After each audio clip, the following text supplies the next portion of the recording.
Salam, hər vaxtınız xeyir. Bugün sizlərlə birlikdə birinci ləmanı oxumağa başlayacağıq. 31-ci məktubun birinci ləması. Əvvəlcə burada yazılan məktub sözündən başlayaq. Müəllifin Məktubat adlı əsəri vardır. Məktubat sözü məktublar deməkdir. Bu əsərdə müəllifin müxtəlif mövzularda yazdığı məktub və risalələr toplanmışdır.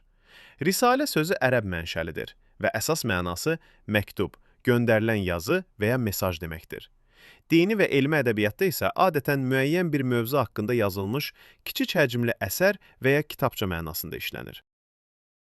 Məktubat əsəri 33 məktubdan ibarətdir.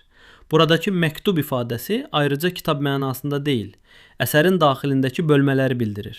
Yəni 31-ci məktub Məktubat əsərinin 31-ci bölməsidir.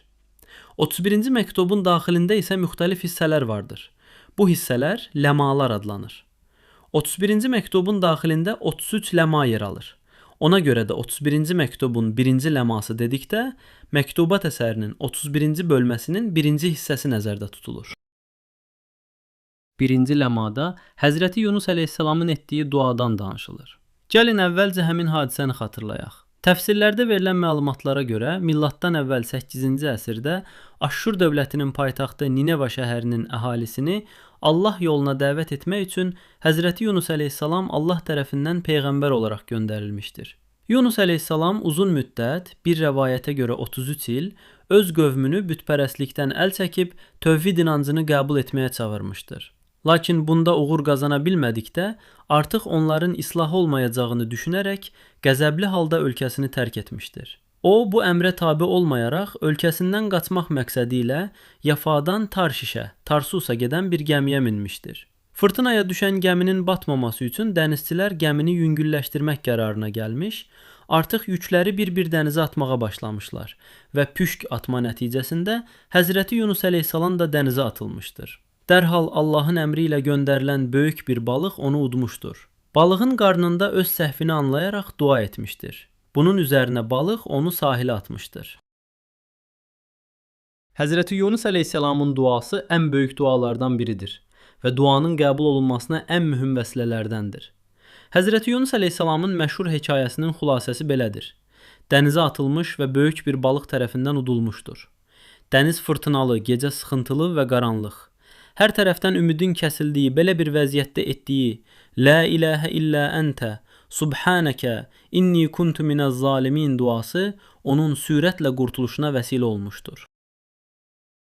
Bu duanın böyük sirri budur ki, həmin vəziyyətində bütün səbəblər tamamilə susmuşdu.